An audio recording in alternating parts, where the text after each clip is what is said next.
Pak Hendra, setelah Amerika Serikat atau tepatnya Air Products and Chemical hengkang, seperti apa tanggapan Anda terkait masuknya China di proyek hilirisasi batubara RI? Sebetulnya seberapa prospektif sih, Pak? Ya, saya kira ini berita yang bagus ya, karena China kita kenal itu negara yang sangat advance untuk proses konversi batu bara menjadi petrochemical. China adalah leading countries di situ, dan saya personally dari awal juga bertanya-tanya ya, kok kenapa kita hanya terfokus kepada air products ya, padahal sejatinya China itu adalah negara yang paling maju untuk konversi batu bara. Kita sudah kenal di sana batu bara itu bisa diolah selain gasifikasi sebagai bahan metanol juga sebagai bahan bakar cair ya, liquefaction. Mereka sangat maju, dan China teknologinya mereka sudah berkembang. Mereka menggunakan teknologi dari Amerika memang di tahun 50 dan membutuhkan 40 tahun bagi mereka untuk mengembangkan industrinya. Jadi saya kira pemilihan fokus negara Tiongkok sebagai negara yang mempunyai teknologi untuk mensupport pengembangan hilirisasi batu bara di tanah air, saya kira ada langkah yang tepat. Kita lihat Oke, saja nanti seperti apa. langkah yang tepat karena dari segi teknologi China cukup advance ya Pak dalam konversi batu bara. Ya, Pak Hendra, di tengah mundurnya Air Products dari Amerika Serikat ini salah satunya disebabkan karena macetnya hitung-hitungan investasi antar perusahaan. Apakah Anda melihat bahwa investasi hilirisasi di tanah air memang cukup besar terkait dengan batu bara? nah yang pertama kita dari pelaku usaha APBI dalam hal ini support kebijakan pemerintah untuk mengembangkan konstruksi batu bara menjadi gasifikasi salah satunya. Jadi kita mensupport hilirisasi batu bara. Di sisi lain kita juga perlu pertimbangkan bahwa investasi untuk hilirisasi batu bara itu sangat besar ya, karena teknologinya kita tidak miliki sehingga kita bergantung pada teknologi luar. Sehingga yang paling penting, salah satu aspek paling penting adalah sejauh mana teknologi provider ya, sebelumnya Air Products dan nantinya dari China ini bisa mempertimbangkan teknologi yang akan dikerjasamakan ini bisa lebih ekonomis buat kita. Jadi paling tidak mereka juga mempertimbangkan teknologi dalam kerjasamanya ini bisa lebih sedikit lebih murah lah, sehingga kita bisa teman-teman pelaku usaha bisa mengusahakan, karena funding untuk pendanaan ini juga tidak mudah ya, untuk mendanai proyek-proyek berbasis batu bara juga ini semakin hari semakin sulit. Jadi tentu faktor keekonomian akan menjadi tantangan terbesar nantinya ke depan.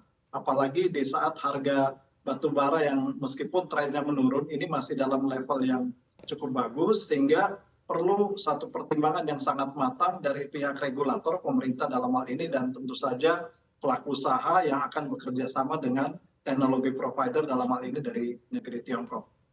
Oke, Pak Hendra, Pak Luhut mengatakan bahwa salah satu kelebihan terkait dengan investasi China ini terkait dengan transfer teknologi. Sebetulnya Anda melihatnya akan seberapa menguntungkan bagi hilirisasi batubara tanah air? Nah, ini momentum yang kita perlu gunakan ya ke depan, karena kita tahu tentu saja kita tidak mempunyai teknologi, kita bergantung dari China. Namun perlu juga dari pemerintah dalam hal ini ya, untuk sebagai pembina regulator untuk mengupayakan dalam konsep kerjasama nantinya itu adalah aspek transfer of technology. Yang saya sampaikan di awal, China pun juga seperti itu. Di tahun 50 mereka mempunyai desain besar untuk pengaman batu bara mereka dan membutuhkan teknologi dari Amerika Serikat pada saat itu, dan sekitar tahun 78 mereka sudah mulai menggunakan teknologi gasifikasi mereka sendiri untuk dikembangkan di banyak provinsi di Tiongkok, dan mereka mengupayakan berkoordinasi juga dengan beberapa puluh perguruan tinggi. Sehingga untuk case Indonesia ini juga perlu dipertimbangkan ke depannya, transfer of teknologinya juga menjadi salah satu aspek. Nah, ini tentunya bisa dibicarakan dalam skema B2B yang disupport oleh pemerintah. Oke, Pak Hendra, dengan berbedanya investor yang saat ini nanti akan China masuk begitu terkait dengan hilirisasi batu bara tanah air, arah produksinya berubah dari metanol menjadi amonia. Sebetulnya seperti apa sih Anda melihat perbedaannya dan juga prospeknya?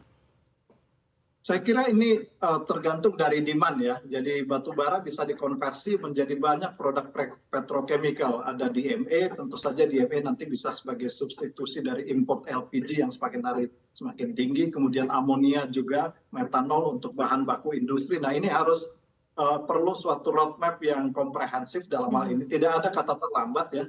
Ini satu momentum yang kita harus gunakan. Presiden Indonesia Pak Jokowi sudah mendorong sampai ke level tertinggi, ini jadi momentum bagi kita untuk sekaligus mengambil pelajaran dari kasus Air Products untuk mengembangkan pengembangan arah hilirisasi batu bara. Jadi kita harus di-assess dulu sejauh apa nanti demand-nya dari industri, karena yang kita produksi dari perusahaan batu bara ini tentu saja harus ada demand-nya ya. Jadi dan demand ini bukan artinya sejauh ini roadmap-nya pun belum ada ya Pak terkait dengan potensi ataupun roadmap terkait demand ini sendiri. Saya kira pemerintah telah membuat satu assessment ya, dalam hal ini Kementerian Perindustrian, cuma secara komprehensif garis besarnya ini harus ditinjau kembali mungkin ya, karena kan ini dinamis sekali Mbak ya. Waktu awal proyek gasifikasi dicanangkan itu harga batu bara di level yang cukup tinggi. Sekarang kan trennya menurun. Nah ini juga dinamika ini harus dipertimbangkan, banyak faktor eksternal juga, tekanan terhadap batu bara, pendanaan makin sulit. Nah ini membutuhkan satu kajian yang ditinjau kembali ya, sejauh mana sih nanti prospeknya dan bisa diciptakan, bisa di-create dari demand driven dulu. Ini demand terhadap produk-produk amoniak, misalnya metanol, ini dalam negerinya seperti apa. Jadi dalam negerinya dulu yang harus dibangun. Kami dari hulu, perusahaan batu bara tentu dalam hal ini siap saja, ya, karena ini bagian dari komitmen, khususnya perusahaan-perusahaan yang akan memperpanjang kontraknya, itu dipersyaratkan untuk membangun, kita siap dari sisi produksi, dari sisi cadangan kita cukup. Nah, cuman tantangannya bagaimana agar tercapai keekonomian, tentunya harus ada dari demand dalam negeri. Nah, ini yang perlu dikembangkan bersama-sama, dan ini tentu bukan tugas Kementerian SDM yang mengelola di hulu, ini Kementerian Perindustrian yang juga perlu didukung oleh kementerian-kementerian lain. Jadi harus all out nih, kita dari segala lini, beberapa kementerian, lembaga harus bersatu padu, termasuk perbankan nasional untuk mendukung agar ini bisa terwujud. Harus ada sinergi ya Pak. Kalau nanti akan diubah ke amonia, sebetulnya kalau di lapangan, demand-nya seperti apa sih Pak Hendra? Kami kurang paham ya, karena dari pelaku usaha batu bara hanya tahu dari sisi hulunya. Ini tentunya dari perindustrian, dan saya kira dengan berkembangnya industri ke depan ya, ini produk-produk chemical termasuk amonia ini pasti demand-nya akan berkembang ya.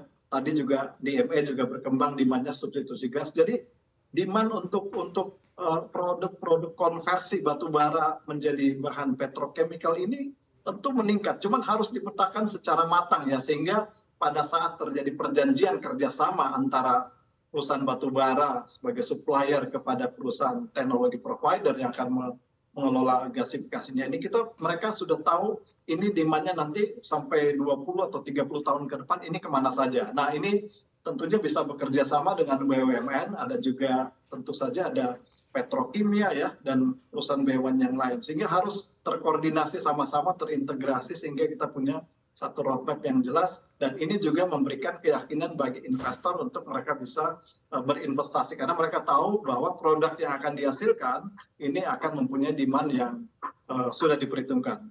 Oke. Kalau terkait dengan demand batubara sendiri seperti apa Pak Hendra di tengah melandainya harga batubara global dan juga terkait digencarkannya program hilirisasi ini? Ya, tentu saja dengan tekanan terhadap batubara, dengan dunia semakin bergerak cepat untuk menuju energi yang lebih bersih, batubara untuk jangka panjang akan gradually decline. Ini kita sudah yakini. Tapi kalau kita lihat pergerakan demand batubara dalam beberapa tahun terakhir ini ya, global seaborne coal ya, perdagangan batubara lewat laut, ini trennya terus menunjukkan kenaikan meskipun tipis. Nah ini juga yang menjadi keyakinan kami bahwa dalam waktu jangka pendek ini demand terhadap batubara masih cukup kuat ya, karena negara-negara dalam melakukan transisi ini membutuhkan waktu.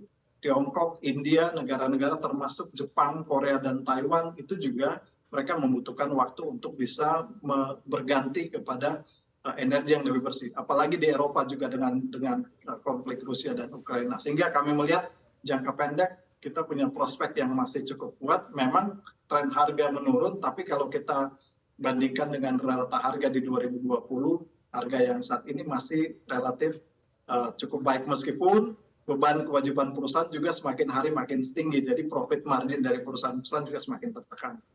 Oke, dengan ancaman margin yang semakin menurun, tapi di satu sisi dengan adanya hilirisasi batubara ini nanti akan seperti apa sih Pak dampaknya bagi industri batubara secara keseluruhan maupun dari segi kinerja keuangan perseroan?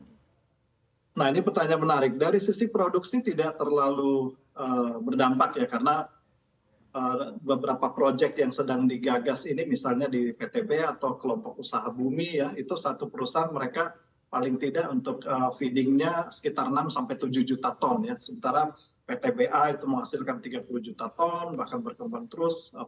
Bukit KPC itu 55 juta ton, sehingga sisi presentasi tidak terlalu signifikan sebenarnya. Namun tentu saja yang perlu dipertimbangkan bagi regulator dan perusahaan juga dalam hal ini, beban kewajibannya semakin besar ya, sehingga ini juga bisa berdampak terhadap investasi perusahaan. Karena kan untuk berinvestasi di proyek hilirisasi ini cukup besar ya, bisa $2 miliar, $3 miliar, sementara tadi yang saya sampaikan untuk mendapatkan dukungan pendanaan ini semakin hari semakin sulit. Nah, ini yang menjadi bahan pertimbangan tentunya bagi regulator ya, perusahaan-perusahaan siap mendukung, namun untuk mencapai skala keekonomian ini tidak cukup dengan beberapa paket insentif, tapi ini harus kerja keras secara menyeluruh termasuk dukungan dari perbankan. Pemerintah sudah all out ya dengan memberikan insentif ya dalam Undang-Undang Minerba, ada Undang-Undang Cipta Kerja dan juga kebijakan yang lain. Namun tentunya ini kita masih perlu